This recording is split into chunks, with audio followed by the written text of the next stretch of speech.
Alors ça, et ça, et ça. Ça, c'est l'ouverture de la consultation, mais c'est moins important.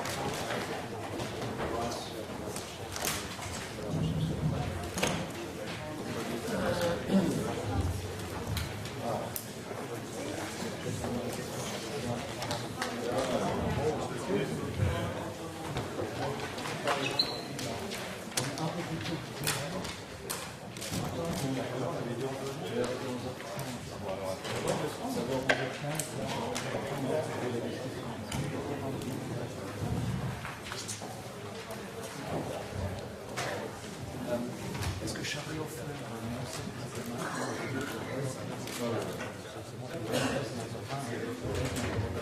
On attend maintenant qu'il fasse une annonce encore.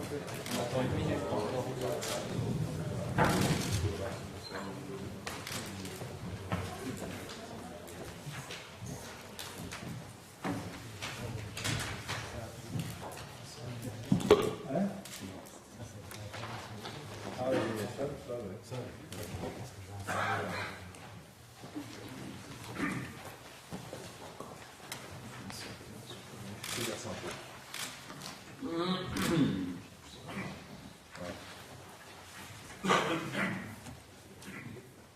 On attend encore quelques instants que les derniers arrivent, comme on vous a annoncé 11h30, et qu'on est plus vite que prévu, plus rapide, plus efficace. 11h15, hein? Oui, mais ensuite j'ai fait annoncer 11h30. Voilà, le dernier est arrivé, on va commencer tout de suite. Alors, mesdames et messieurs, bonjour, bienvenue à cette conférence de presse sur la séance ordinaire qui vient de se dérouler. Vous savez que le Conseil fédéral tient également aujourd'hui une séance dite spéciale, une séance de Klausur en allemand. Cette séance se déroulera cet après-midi à l'extérieur de Berne. Si vous avez des questions sur la séance qui s'est déroulée ce matin, je vous engage à les poser dès maintenant avant qu'on passe au thème du jour.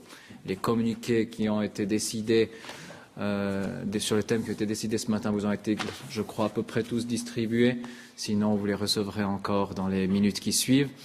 Et sur la Klausur, je ne sais pas encore s'il y aura une communication aujourd'hui ou demain sur l'un ou l'autre des thèmes de cette Klausur. On vous tiendra informé presque en direct par le biais de la chancellerie fédérale au cours de cet après-midi, mais ne prévoyez pas en direct, oui, en direct. Depuis la séance, instantanément, les informations vont chez les journalistes. En général, ça attend une demi-journée, non? Même pas, non, en direct. Cette discrétion vienne. Ah, les indiscrétions, elles viennent plus vite que les informations. Est-ce que vous avez des questions sur cette séance qui s'est déroulée ce matin? Monsieur Berenboll. Wo findet die Klausursitzung statt? Damit wir da die Dans un nötigen lieu Mittel... très agréable. Ist geheim. Und wieso ist es geheim? C'est nicht geheim. C'est très simple. Comme la semaine prochaine, M. Merz n'est pas là, on fait un petit dîner d'adieu, 3 plats seulement. Et on n'a pas l'envie que vous soyez là, on reste entre nous. Vous nous invitez pas. Donc. Non. Vous inviterez peut-être un apéritif, mais pas aux 3 plats. D'autres questions fondamentales? Madame Morat. Est-ce qu'il a été question des avions de combat ce matin? Non, pas ce matin. Monsieur. A-t-il été question de la Libye et une première esquisse des directions des relations, de la stratégie de la Suisse sur la Libye? Non, pas au cours de la séance ordinaire. Est-ce que vous avez d'autres questions? Sinon, on peut passer au thème. Ah, pardon, excusez-moi. Madame Novak? War der sicherheitspolitische Bericht ein Thema? Ebenfalls auch nicht. Sind alle Fragen beantwortet? Alors, on peut passer au thème du jour. 3 thèmes, en présence, vous l'aurez remarqué évidemment, du directeur de l'Office fédéral de la santé publique, M. Zeltner. Nous allons traiter de la stratégie de cyber-santé, e-health en allemand, ensuite de la recherche sur l'être humain et de la révision de la loi sur les produits médicamenteux. Voilà, mesdames, messieurs, tout d'abord, la stratégie nationale de la cybersanté. On part d'un constat, à savoir que le potentiel des services électroniques de santé n'est de loin pas épuisé en Suisse. C'est pour ça que le Conseil fédéral a donné aujourd'hui son feu vert à une mise en œuvre de la stratégie cybersanté en Suisse. Le but de cette stratégie cybersanté, c'est de permettre le développement du recours aux applications électroniques dans le système de santé, tels que les dossiers électroniques de patients, les ordonnances électroniques ou l'accès aux prestations médicales en ligne, la télémédecine. Les mesures qui sont planifiées pour les 5 années à venir sont les suivantes. Tout d'abord, la création de bases légales. Aujourd'hui, elles sont insuffisantes. Le Conseil fédéral a chargé le DFI de présenter d'ici à la fin de l'année prochaine, d'ici à la fin 2010, un rapport sur les bases légales à édicter dans ce domaine. Ces bases doivent fournir à tous les acteurs concernés un cadre harmonisé en matière de protection des données, de droit d'accès aux données enregistrées, de responsabilité et de financement. Deuxième point, la création d'un portail santé.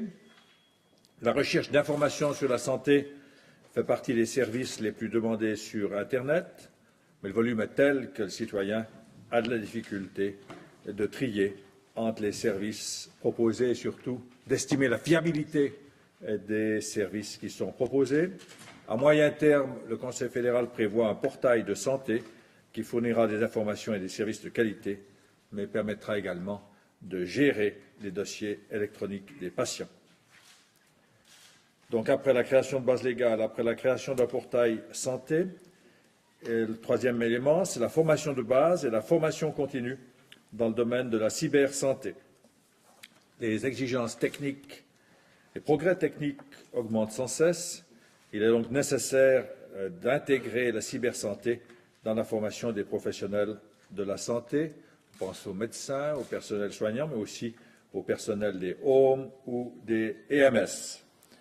Pour cela, il faudra élaborer un manuel utilisateur et on devra voir, avec l'aide d'experts, quels sont les éléments d'engineering en cybersanté qui seront proposés dans la formation. Il y a aussi la volonté de développer la compétence de l'organe de coordination cybersanté. Cet organe, qui existe depuis 2008, est un organe qui coordonne les activités dans ce domaine de la Confédération et des cantons avec les activités des acteurs concernés. Cet organe de coordination cybersanté sera maintenu jusqu'en 2015. Voilà les éléments qui devraient nous permettre d'avancer dans le domaine de la cybersanté. J'ajoute que tous ces éléments font partie d'une vision d'ensemble que j'ai essayé d'appliquer au cours de ces dernières années pour moderniser l'appareil de l'État. Sans État, une société ne marche pas bien. Et il faut être naïf ou un imbécile pour croire qu'on peut se passer de l'État.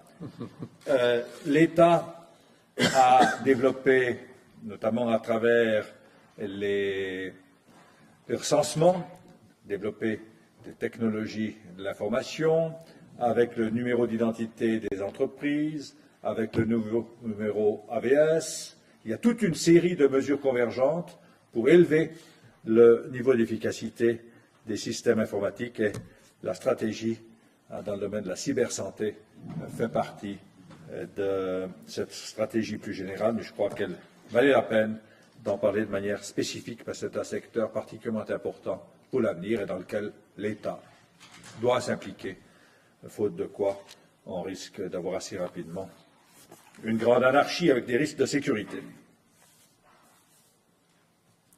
Questions? Pas de questions? Question On a dit, on avance. Cybersanté, alors on passe tout de suite au projet de loi relatif à la recherche de l'être humain. C'est ça, volontiers.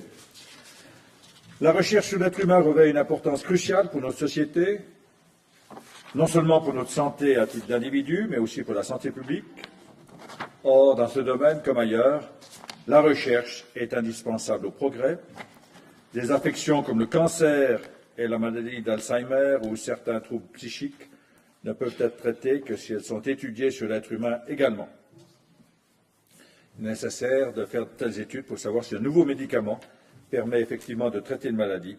Pour le savoir, eh bien, il faut l'avoir testé sur l'être humain. C'est aussi important pour le développement et le renforcement de la place scientifique suisse. La recherche n'est pas un acte isolé, elle s'inscrit dans un contexte international, elle peut bénéficier de coopération, mais il y a une très forte concurrence qui s'exerce. Il est donc important que la réglementation suisse soit harmonisée avec les réglementations européennes et internationales en vigueur. La recherche sur l'être humain pose des questions particulières, c'est tout naturel, qui relèvent de l'éthique. Elle n'a pas pour but d'aider d'abord la personne sur laquelle elle est pratiquée. Un traitement médical, par exemple, vise avant tout le bien du patient, alors que la recherche s'attache à acquérir des connaissances nouvelles présentant une utilité publique. Ainsi, la personne qui participe à un projet de recherche prend des risques pour sa santé, dans l'intérêt de la science, mais dans l'intérêt de l'ensemble de ses frères humains. C'est un but qui lui est personnellement étranger, mais qui est important en tant que membre de l'espèce. Cette personne accepte des contraintes, elle communique des informations personnelles, mais il faut que cela se fasse en respectant l'être humain, sa dignité, sa personnalité. Et le but de la loi, c'est d'essayer de mieux définir les frontières entre les différentes valeurs prises en compte. Le 25 septembre, le Parlement a adopté un nouvel article constitutionnel relatif à la recherche sur l'être humain. La votation populaire aura lieu au printemps 2010. Ce matin, le Conseil fédéral a fixé au mois de mars la votation sur cet objet. L'article constitutionnel proposé au peuple donne compétence à la Confédération de réglementer la recherche sur l'être humain dans une loi fédérale si la dignité et la personnalité sont menacées. Ce faisant, il faut tenir compte non seulement des intérêts de la personne, mais aussi des intérêts de la recherche qui sont subordonnés aux intérêts de la personne, mais on reconnaît que la recherche a un intérêt crucial pour la santé et la société. Le projet de loi concrétise le mandat constitutionnel. Il permet aussi à la campagne de se dérouler sur une base qui ne soit pas fantasmatique, mais une base réelle, concrète, de telle sorte qu'on voit ce qui va découler de cet article constitutionnel. C'est la raison pour laquelle le Conseil fédéral, avant même que la votation ait lieu, propose d'adresser cette loi au Parlement ainsi que le message qui l'accompagne. Venons-en maintenant au texte lui-même de la loi. Le champ d'application, la définition de la notion de recherche sur l'être humain. Ensuite, l'analyse du risque exigée dans la Constitution a montré la nécessité de réglementer la recherche sur les maladies humaines, ainsi que sur la structure et le fonctionnement du corps humain. Très important, parce que ça a été un sujet de débat, les activités de recherche en sciences humaines et sociales n'entrent pas dans le champ d'application tant qu'elles ne portent pas sur 3 volets qui sont cités dans le communiqué que vous connaissez. Dans ce cas, ces projets de recherche ne représentent, selon la conception actuelle, aucun risque notable pour la dignité de la personne. Il en va de même pour la recherche sur le matériel biologique et les données personnelles sur la santé qui ont été anonymisées. Je ne vais pas aborder tous les principes de la loi, mais je vous donnerai quelques exemples. Une notion récurrente de la loi, c'est l'autodétermination, l'autonomie. Partant, chaque projet de recherche présuppose que chaque personne concernée ait donné son consentement éclairé. Bien là le problème des personnes qui ne sont pas en mesure de donner leur consentement. Les règles sont strictes, mais c'est possible de faire aussi des recherches sur des êtres humains qui ne sont pas en état de donner leur consentement parce qu'ils ont l'Alzheimer, ils l'ont perdu. Mais cela se fait dans le cadre de projets qui sont soumis à des commissions d'éthique qui doivent vérifier que la protection de la personnalité et de sa dignité est assurée, que le but de cette recherche est quelque chose de conforme à la vision générale que l'on a du respect de la personne humaine. Donc on protège de manière stricte les personnes qui seraient soumises à une recherche sans être en mesure de donner leur accord. Je vais parler du consentement éclairé. Je crois que c'est des points essentiels. Pour le reste, on répond à vos questions. Je crois que l'essentiel est de dire qu'on a voulu et trouvé une solution qui respecte à la fois la dignité de la personne humaine, mais permet aussi la recherche. Et on cherche à coordonner nos règles avec les règles internationales en la matière. Est-ce que vous avez des questions sur ce projet de loi relatif à la recherche sur l'être humain? Pas de questions? C'est une excellente loi, par conséquent. C'est une évidence. Ou bien vous êtes fatigué. Ils attendent peut-être autre chose. J'attends le suivant. On va passer peut-être à la loi sur les produits pharmaceutiques. Alors, la loi sur les produits thérapeutiques. La révision de la loi se déroule en 2 étapes. Dans la première étape, nous avons créé les bases légales permettant aux hôpitaux de mieux assurer l'approvisionnement en médicaments des patients. Les modifications de la loi de cette première étape ont été déjà adoptées par le Parlement. Les dispositions d'exécution entreront en vigueur au premier semestre 2010. Première étape. La deuxième étape, c'est les mesures qui font l'objet de la consultation qui a débuté aujourd'hui. Les modifications proposées constituent un équilibre entre réglementation et réforme. Nous proposons, entre autres, les mesures suivantes. Simplifier la réglementation relative à l'automédication et faciliter la procédure d'autorisation simplifiée, notamment pour les médicaments de médecine alternative ou complémentaire. Instaurer plus de transparence au niveau des avantages matériels, tels que les bonus et les rabais. Définir les droits et les obligations de l'industrie pharmaceutique pour le développement de médicaments à usage pédiatrique conformes aux droits communautaires. Le projet vise non seulement à faciliter la disponibilité et la mise sur le marché des médicaments, mais également à améliorer la sécurité et la transparence des traitements médicamenteux. La procédure se terminera le 5 février 2010. 2 ou 3 points méritent une note particulière. Tout d'abord, ce qui a rapport avec les médecines complémentaires. Le 17 mai 2009, l'OPEP, sur proposition du Parlement et du Conseil fédéral, a accepté à une forte majorité l'initiative populaire « Oui aux médecines complémentaires ». Ce résultat montre que la population suisse souhaite disposer d'un choix de médicaments de médecine alternative. Ainsi, les médicaments déjà autorisés par les cantons demeurent accessibles à tous. Les formalités d'autorisation seront simplifiées. La fabrication de médicaments de médecine complémentaire sans autorisation sera facilitée. Mais, malgré toutes ces mesures, les autorités compétentes doivent être en mesure d'évaluer les risques pour la santé publique. Il n'est pas question de remettre en cause le bon équilibre de notre système de gestion des risques fondé sur l'autorisation et la surveillance du marché. Deuxième point, les médicaments à usage pédiatrique pour les enfants. Aujourd'hui, la plupart des médicaments administrés aux enfants n'ont pas été testés dans le cadre d'essais cliniques d'envergure, ni autorisés pour cet usage par les autorités. Des efforts sont consentis à l'échelle mondiale pour améliorer cette situation et mettre sur le marché davantage de médicaments adaptés à un usage pédiatrique. Les dispositions qui sont proposées sont conformes aux droits communautaires en vigueur. Ils améliorent les traitements médicaux destinés aux enfants. D'une part, les connaissances en matière d'administration de médicaments aux enfants doivent être collectées au niveau national, puis mises à la disposition des professionnels concernés. D'autre part, des mesures incitatives sont mises en place pour que davantage de médicaments adaptés aux enfants soient mis sur le marché. Un plan d'investigation pédiatrique sera désormais exigé.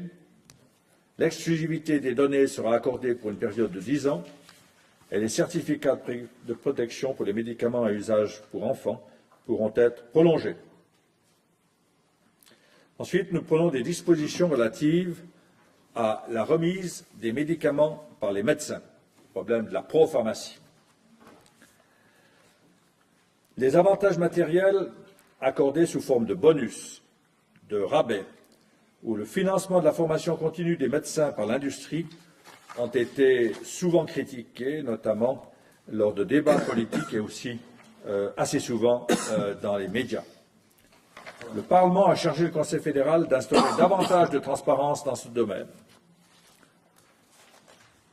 Nous avons vu que la remise de médicaments par les médecins, autrement dit la propharmacie, peut être à l'origine d'une augmentation des quantités consommées et pouvait entraver la sécurité des médicaments. La propharmacie en soi, provoque, c'est une évidence, un conflit d'intérêts pour le médecin, qui d'une part vend le produit et en tire un profit, d'autre part donne l'ordonnance. En soi, logiquement, s'il n'y avait pas tout le poids de l'histoire et le poids de la réalité, la logique serait de séparer les deux choses et de faire que celui qui ordonne le médicament ne soit pas celui qui tire profit de la vente. Mais l'histoire est telle et la réalité est telle que nous avons choisi une solution qui est plus souple et qui tient compte de la réalité de la Suisse. Ce qu'on veut, c'est, dans la mesure du possible, d'éviter que les médecins soient soumis à une influence matérielle intéressée, que la décision soit prise en toute indépendance, sans tenir compte des intérêts économiques, et on veut aussi renforcer la collaboration entre médecins et pharmaciens. Donc le principe, c'est l'interdiction de la propharmacie. À l'heure actuelle, la réglementation en matière de remise des médicaments relève de la compétence des cantons. Or, depuis des dizaines d'années, la diversité de ces réglementations fait l'objet de discussions politiques et de procédures judiciaires. Le Conseil fédéral considère que la situation n'est pas tenable et il propose une solution pour résoudre ce problème. Ça, c'est le principe. Mais ensuite, il faut voir la réalité. L'interdiction pratique de la propharmacie est politiquement très controversée. C'est pour cela que nous proposons une variante qui limite la propharmacie en Suisse. Les cantons pourront dorénavant autoriser les médecins et vétérinaires à remettre tous les médicaments si l'officine publique la plus proche ne peut pas être atteinte par les transports publics en un laps de temps approprié. Cette proposition est prévue au cas où l'approvisionnement ne serait pas garanti dans les régions périphériques par les pharmacies publiques, la vente par correspondance ou les soins à domicile. Donc le principe est que nous voulons séparer le droit de fixer une ordonnance et le profit qu'on tire de cette ordonnance, mais on tient compte de la réalité et on laisse au canton une grande indépendance à la matière. Nouvelle réglementation de l'automédication. L'accès des patients à des médicaments non soumis à ordonnance, l'automédication sera facilitée conformément au mandat attribué par le Parlement et le Conseil fédéral. À l'avenir, les pharmaciens seront habilités à remettre de façon autonome certains médicaments, normalement accessibles seulement sur présentation d'une ordonnance. Les droguistes pourront remettre tous les médicaments non soumis à ordonnance. L'automédication sera ainsi facilitée et nous espérons que les visites inutiles chez le médecin pourront être évitées. Merci, Monsieur le Conseil fédéral. J'ouvre la discussion. Place à vos questions. Madame Sebler. Oui, dernièrement, excusez-moi, Monsieur Zeltner évoquait la nécessité de fermer 100 hôpitaux en Suisse. Vous évoquez dans le bilan la nécessité d'en fermer 200. Pourquoi cette différence? Parce que simplement, un est plus ambitieux que l'autre. Mais tout le monde sait que si on devait reconstruire un système hospitalier en Suisse, on ne serait même pas à 100 ou 200, on serait en dessous de 100 hôpitaux pour la Suisse. Mais ce n'est pas possible d'ignorer la réalité. La comparaison, quelqu'un disait c'est tout à fait nouveau qu'on dise ça, on l'a toujours dit.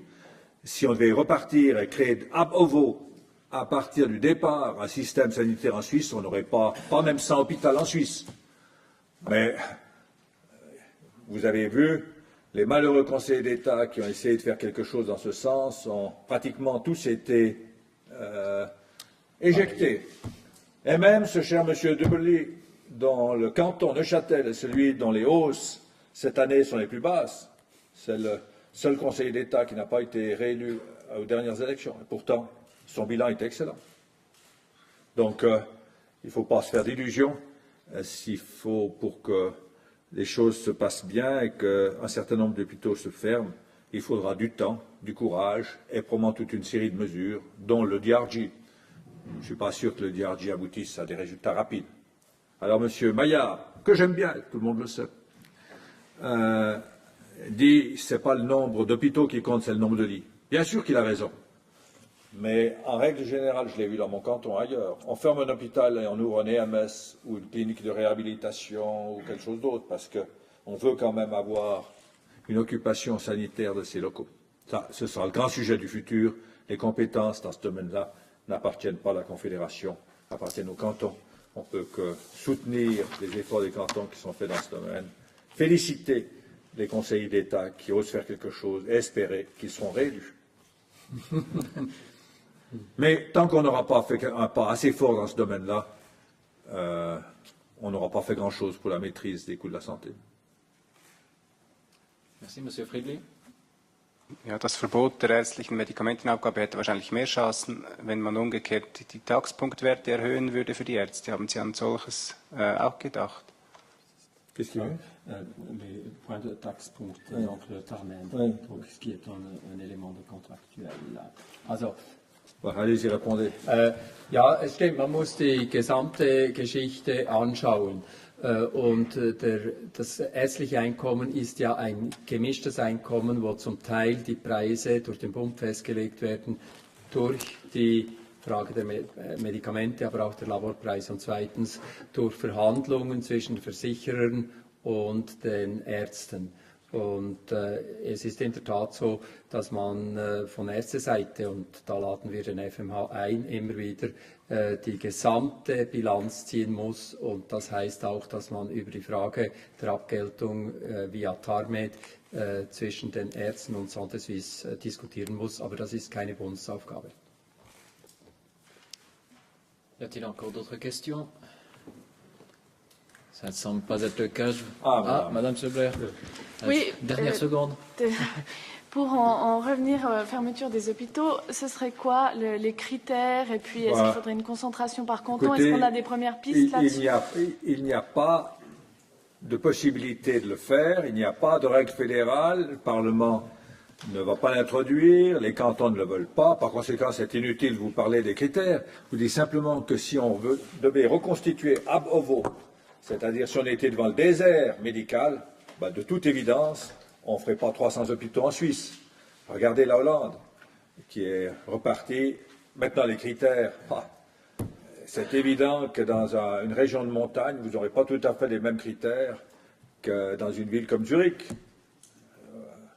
Mais c'est inutile d'avoir une grande discussion sur ce sujet, parce que ce n'est même pas prévisible que dans les années qui viennent, il y aura une réglementation de ces points-là par la Confédération. Le seul espoir que l'on a, c'est à travers le DRG, que la concurrence va éliminer certains hôpitaux. Mais le DRG, c'est encore un grand point d'interrogation. Il y a encore beaucoup d'étapes à franchir pour que ça fonctionne bien.